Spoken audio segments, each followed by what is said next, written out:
CFL Report pregame edition. At last, the joy of winning in Saskatchewan. There are problems under the dome at BC Place. And at last, the other Rodney gets respect.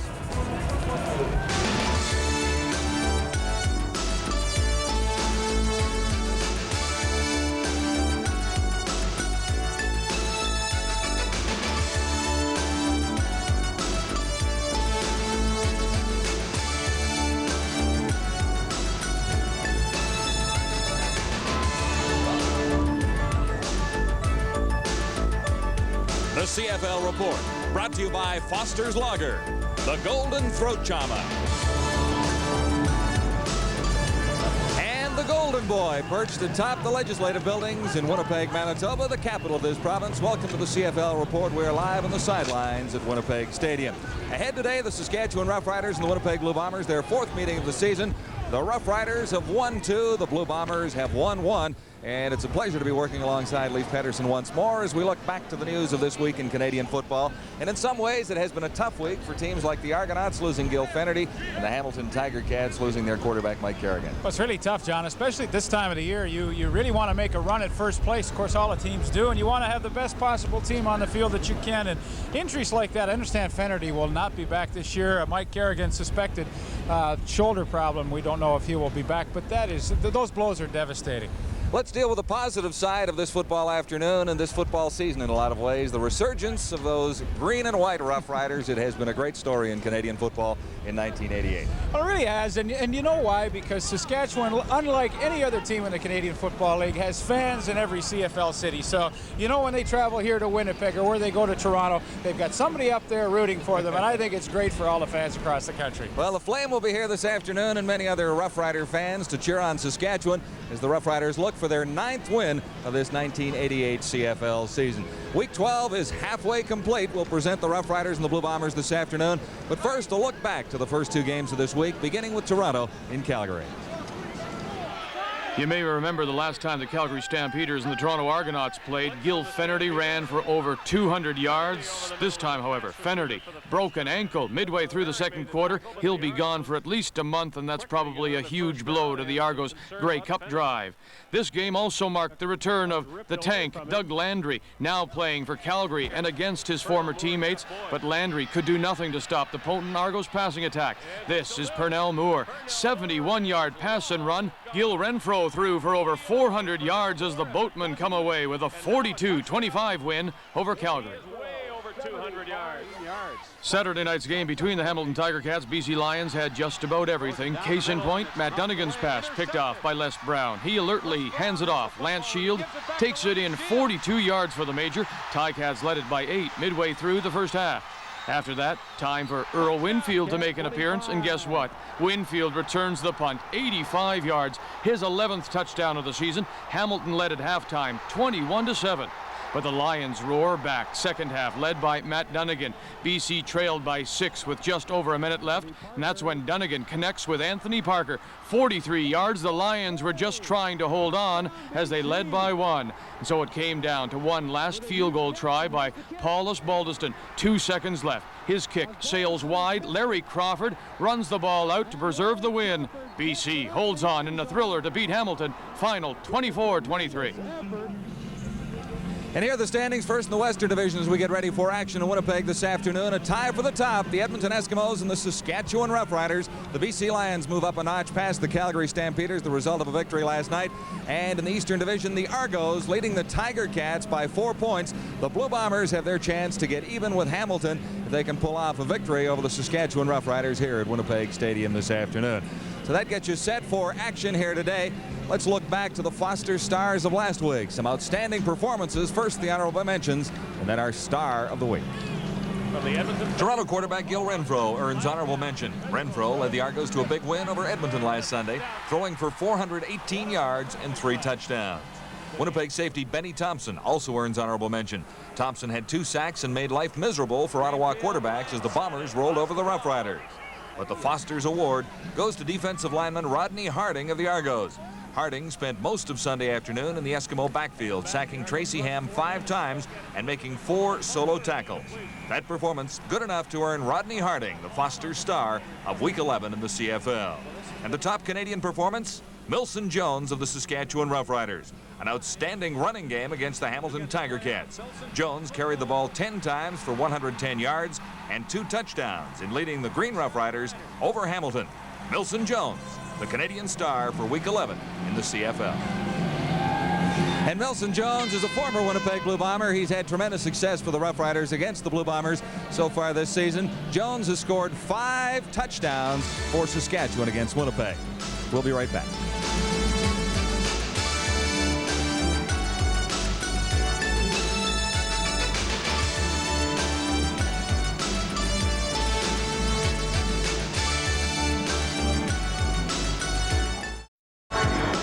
Some clouds in the sky this afternoon in Winnipeg, but right now the sun is mostly shining, and we have an outstanding football afternoon ahead, we think, for the Saskatchewan Roughriders and the Winnipeg Blue Bombers. One thing to note here in Manitoba is there is snow in the forecast. Thank you very much. Snow in the forecast as we look forward to later this afternoon, but it should not be around until game time.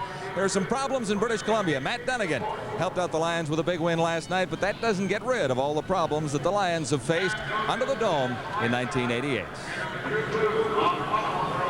These are troubled times for the BC Lions. For the first time in over a decade, the Lions find themselves late in the season in last place.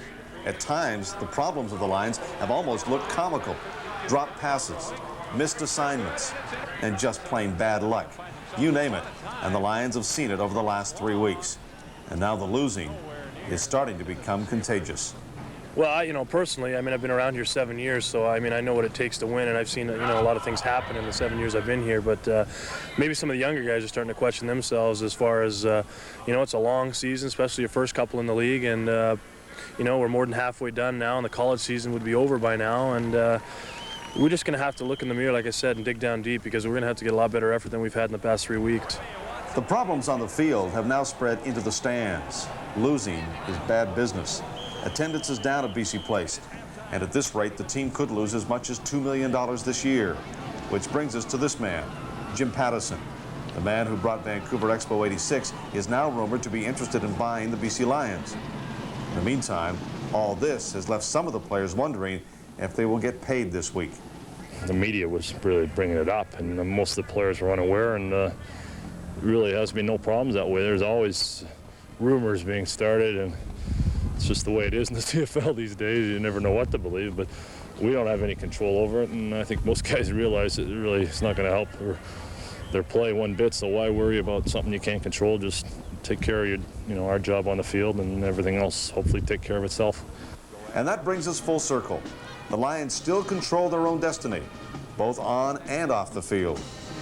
Anytime you lose, everything is missing. You know that as well as I do, and it's always criticized. This is there, that's not there, those things. The thing that's what this football teams need to do is they need to go out, take care of themselves, get a good win, and all the things will come in place, and we'll be off and running. Nevertheless, both Donovan and his teammates are very much aware for the rest of this season they will be playing for more than just numbers in the win column. They are quite simply playing for the future of their organization. We continue with our CFL Report pregame edition live from Winnipeg Stadium, and the pregame festivities here at the stadium nicely underway. You can hear the marching band and now see them in the background. By contrast to the story in British Columbia, the Saskatchewan Roughriders season has been truly remarkable. The Roughriders have 8 wins against 4 losses, and at long last, after 11 long years, the Roughriders look ready to head to the playoffs. Now, despite what some people think, football is supposed to be fun, and in Saskatchewan it is. But for most of the past 11 seasons, this hasn't been the scene at Taylor Field. As often as not, many of these seats have been empty. And more often than not, the fans who did come to the games went home disappointed. In fact, the 1976 Grey Cup was the Riders' last playoff game. Some say the team never recovered from losing that one, and it has been a long, dry spell since. Well, when you lose your last game of the season, it's really tough to promote the team for the following year. You have to wait a while. You have to do some interesting marketing things to get people back on side again before you can jump right into a ticket campaign. And year after year after year, you're promising that next year is going to be better, and every year you end up losing your last game. And that's not bad if your last game is a playoff game, but unfortunately for those 11 years, our last game was our last league game, and in a lot of cases it was the last 2 or 3 league games that we were right out of the picture and did not have a chance to compete. Now I'm a fan, and we've been starving for winning football, and it's been depressing. But in 1988, things are different. Twice, Taylor Field has been filled to beyond capacity, and the excitement is back as the Rough Riders challenge for first place in the West. And this year it's really exciting around here again, and just like it was in the old days. And the excitement in the dressing room right now is just fantastic. The fans are excited about football again. You know, everybody's frustrated after these last few years of being out of the playoffs, and it's just that much sweeter now. And to get in a Grey Cup, that's what it's all about. It'll be just so much sweet for the Saskatchewan Rough Rider fans and players. And I think people have always looked for that release, that 2 or 3 hours that they could come and yell and scream and have fun. And up till this year, we haven't provided that to them. And now this year, with at least they can get away from their own present problems and come to the stadium and have a heck of a good time. That's a long-awaited pleasure. Now we can go downtown and you talk football over Coffee Row, and people are smiling. They talk football, and all of a sudden it's a smile that lights up, and you can see people's teeth rather than a grimace in the clouds overhead. Fans in some cities have been spoiled in the 80s, and perhaps they've become complacent. Not here, though. The people in this province know all about long droughts. Now that the Rider playoff drought appears to be over, they're only too happy to show their appreciation. Well, one of the biggest reasons why the Rough Riders are playoff bound has been the work of General Manager Bill Baker. Bill, welcome to the CFL Report. Did you ever think you would stand here and be interviewed by a fellow Otterbein alumni? It's hard to believe, isn't it, Leaf? Otterbein alumnus, here we are. You know, Bill, I would say 90% of the general managers in North America are football trained first and then business people second. You, on the other hand, after a great career, spent a lot of time and have a great expertise in business. Now you are a football general manager. I have to think that's helped you. Well, I wouldn't say great expertise. That's a gross exaggeration. But I did spend 20 hard years, or good years in business, and it really has helped a lot. The combination of the both, I think, has really helped me do my job. What's the smartest thing Bill Baker's done as a general manager? I have no idea. I think I'm still here. We're still winning. I'm not sure what it is, Leaf. No, but you've got so many things going with the corporate structure in Regina at the home football games. You've put a lot of new programs in to generate enthusiasm. I think the biggest thing we've done is just pay attention to business, do a good job on our expansive with the marketing, sales side. And number one, I guess I think about, is getting the families and the young people back into the park. That's the best thing we've done. Well, you know, you and I both know as former players of the Rough Riders, the fans have really suffered for about 11 years not having made the playoffs, but now they're coming to Taylor Field and they're having fun, aren't they? No, we had a great time the last 2 games. We're never sold out, but we're over capacity, and we have a lot of fun in the park. There's great seats. The players have done a wonderful job for us. It's been a lot of fun. You know, I know you hate being asked this, and I know you're not going to be the next commissioner in the Canadian Football League, but I think you really have some good and strong views on what kind of qualities the next commissioner should possess. Well, obviously the guy has to have a great commitment to the league and a great commitment to Canada. He has to believe in what we're doing, and he has to have a lot of leadership, a lot of management skills. I think spend a lot of time on the road getting us all to work together. Right now, we don't work together very well, and we have to do that if we're going to be successful. I think we need a lot of enthusiasm throughout the parks, like we're seeing here in the pregame show at Winnipeg. No, that's right. I think if everybody can do what Winnipeg does, Saskatchewan does, if we all get our act together, I'm convinced the CFL will be a wonderful organization within the next 2 years. I know the Rough Riders have brought their secret weapon from Regina today, their good luck charm. Why don't you introduce her to that? Here we have my daughter, my 12-year-old daughter, Chrissy, and Chrissy's here for their annual daddy trip. Chrissy, you going to say something? Hi, Mom. Hi, Dad. Bill, it's been great to have you with us, and great job. Continued good luck with the Rough Riders this year. Thank you, Lee. Good to see you again. All right, when we come back, we're going to meet Milson Jones, one of Bill Baker's big acquisitions this year. Don't go away.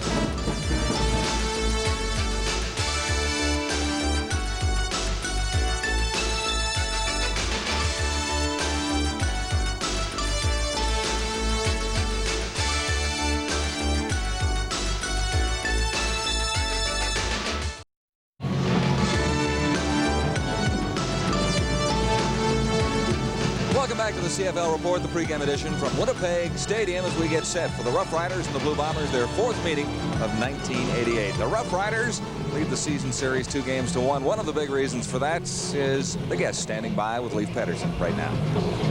Well, John, the Rough Riders added a number of experienced veterans before the season began, and I don't think anyone has contributed more to the team than running back Milson Jones. And Milson, I would have to think it was a tremendous shock to you to come back after a Grey Cup win with the Edmonton Eskimos. All of a sudden you are released. Are you a little bitter about that? Well, at first I was a little stunned. I really didn't know what was really happening, but as it turns out for me, it's turned out in a positive way. So in retrospect, no, I'm not bitter at all. I cannot recall a Rough Rider team since George Reed retired in 1975 where the short yardage was just an automatic thing for you guys. Now, how important is that for your offense? Well, it gives the whole offense a boost, but in those critical situations, I'm carrying the ball and I seem to be getting the credit for it, but the guys that are doing the blocking up front, they're just doing such a fabulous job. I mean, it's hard not to gain yards, and it just creates a whole boost for the entire team, really. You, of course, were with the championship Edmonton Eskimos last year. Are there any similarities between these two teams? Could we maybe say that the Rough Riders have a legitimate shot at a Grey Cup, which they haven't won since 1966? Well, I think we do. We're lacking a little bit in experience, but as the season's going on, we're winning the real close games, and coming into the playoffs, that's what you have to do, and I think that's going to really help us out in the end. When you came over to the Rough Riders, did you consider yourself to be a leader, even though you hadn't been with the team before? Was it up to a Milson Jones with a lot of experience to kind of take charge in this team? Well, I think so. I think between myself, Rick Klassen, and the little short guy, Richie Hall, we came over and, we came from winning programs, and we just got together and saw how things were happening here, and we just decided to loosen things up a little bit, and I'd like to think we've contributed a lot so far. When Milson Jones hangs it up, what will we find him doing? I'll probably selling real estate or getting beat up by his kids. I'm not really sure which. Well, you know what? It's been a great addition for the Rough Riders, and fun to watch you play. Second in the league with touchdowns scored this year. It's been a good year so far. Well, I have no complaints. I'm just going to see if we can't put a few more victories up there and get into that Grey Cup game. Thanks for joining us in the CFL Report. Now over to John Wells and his special guest. Okay, Leif, this is the Blue Bombers' newest quarterback, Sean Salisbury out of USC. And Sean, you got your debut last week. Quick thought back to that victory that you really engineered over the Ottawa Rough Riders. It was nice. It was nice to get my feet wet and play a little bit. I think I played an average football game personally, but with defense and special teams and the guys running the ball hard and making some good catches, it made my first debut a lot easier. Tell us about your adaptation to Canadian football. Is this a game that will long time suit your style? I enjoy it. I enjoy the fact that it's 3 downs because, you got to open it up a little bit, and I like the bigger field. It doesn't matter to me, really. I'm just one of those guys that wants to compete, and the bottom line in any football game is getting into the end zone, so I enjoy it, though. Some thoughts on the Blue Bomber receiving corps. You've got one terrifically outstanding player, number 21, James Murphy, but there are others. I'll tell you what, James Murphy is probably as good as all-around receiver as I've seen in this league. I mean, he runs, he catches, he can block, he can do it all. And we got a new addition today, Jeff Smith, who is a tremendous possession receiver, and he'll catch the ball anywhere. It doesn't even need to be near him, and he'll catch it. So you're going to see some very talented guys out there running and catching the ball. Now, the coach has suggested that you will be in the football game, although you're not starting this afternoon. What is your preparation like at this time, and any idea when you might get in?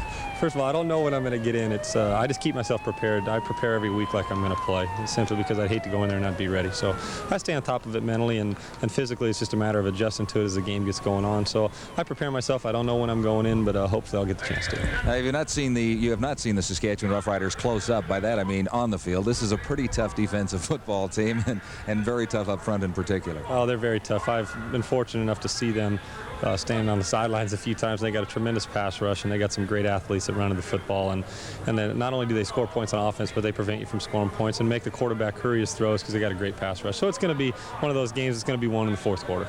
Now they're right down to the final minute football game, I think. I don't see any reason why, because it's one of those. I mean, we can be up by 20 points, and they keep fighting back, and we'll keep fighting back. So it's one of those things that's going to go right down to the wire, and the team that makes the least amount of mistakes will win football game. All right, thanks very much to Sean Salisbury, the Blue Bombers' latest quarterback. Coming up in a moment, fun part of the show as Leif Pedersen and Marty Adler get together to explore the line for this Week 12 in the CFL.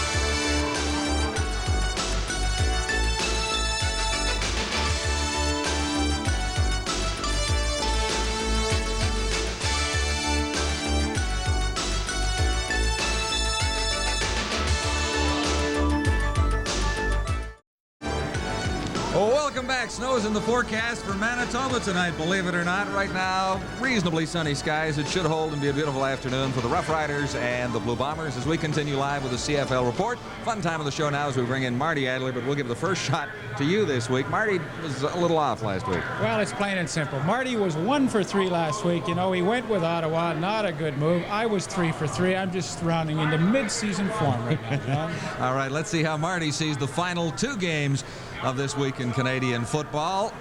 Marty, what do you have to say? Okay, you guys, 2 games to talk about this week. Well, actually, only 1 game. You can't call the Ottawa-Edmonton matchup a game. Although the first time they played, it was a game. Ottawa only lost to Edmonton 35-28. But last week, Ottawa was shut out 31-0 by Winnipeg. The game was so bad, the #1 star was the San Diego Chicken. Now, Edmonton, on the other hand, even though they lost to Toronto, they're going home. And they've been perfect at home, 6-0. So in this game, let's see what I got here. We're picking Edmonton by 14.5, and they will cover. The big game coming up here on TSN next, Saskatchewan at Winnipeg. Saskatchewan tied with Edmonton for first spot in the West, a big game for them. These 2 teams have met 3 times before, and each time the home team has won. And that means that Winnipeg should win tonight, right? Wrong, pigskin breath. This one's going to belong all to Saskatchewan again. On offense, I give it to Saskatchewan. They've won 4 in a row. Defense, Saskatchewan. Terrific. Special teams, well, they're both about even. So in this one, it's the Rough Riders by 2.5, and they will cover. Now, I know, Leaf, you last week were 3-1, and I was 1-3. But I had the intestinal fortitude to try to pick Ottawa to win. Now, I'm using a little bit of that. You're only using your looks. Marty Allen Adler gets in the final shot, but I guess you No, he doesn't get in the final shot. I get in the final shot. But Marty, listen, when you go out on a limb, you better have a parachute on when you stay, make those picks. All right, let's look and go against Marty or go with Marty this week, beginning with Ottawa Edmonton. Well, it's tough. I have to agree with Marty this week. Ottawa and Edmonton, 14.5 could be 18.5, 20.5. Edmonton will cover that. That's not a problem. The big game, as Marty said, is right here this afternoon. Saskatchewan and Winnipeg. Winnipeg has played well lately. Saskatchewan a 2.5-point favorite on the road. Sometimes a little surprising, but I think they will cover. Saskatchewan has had difficulties winning at Winnipeg Stadium. They have had their success against the Blue Bombers this season at Taylor Field. So how do you think? Well, I mean, last time they were here, we did the game. It was 38-35 for Winnipeg. They pulled it out in the end. It was a game that Saskatchewan easily could have won. So I think that, forget the past records of home field advantage. I think Saskatchewan has every reason to believe that they can win this game. All right, let's slide it in there and see how Leaf stacks up against Marty Adler. I think you guys are going both the same way. Saskatchewan favored by 2.5. Marty likes Saskatchewan, so does Leaf. You're following right along behind that guy. John, I felt so sorry for Marty last week with the 1-3 that I thought, well, I'll go along with Marty this week, so if we're either both right or both wrong, we'll be happy together. I've got him coming into Toronto in a couple of weeks to sit down live with us, so I don't want to get him too upset. All right, we've just got a second here, Leaf. Is there one key to this football afternoon in Winnipeg? Well, I think the key is, can the Winnipeg quarterbacks perform? It's been a real sore spot for that entire team this year. Defensively, they've played well enough to win a number of games, but offensively, they just haven't been able to measure up. All right, Saskatchewan Rough Riders, Winnipeg Blue Bombers straight ahead on TSN this afternoon. And a reminder to viewers in Manitoba, the CFL blackout is in effect this afternoon. So unfortunately, we can't bring it to you, but to the rest of the country, coast to coast in Canada, we think we've got a great football afternoon ahead. Live from Winnipeg Stadium in just a moment on TSN, the Saskatchewan Rough Riders and the Winnipeg Blue Bombers. The Rough Riders shooting for top spot all alone in the CFL's Western Division.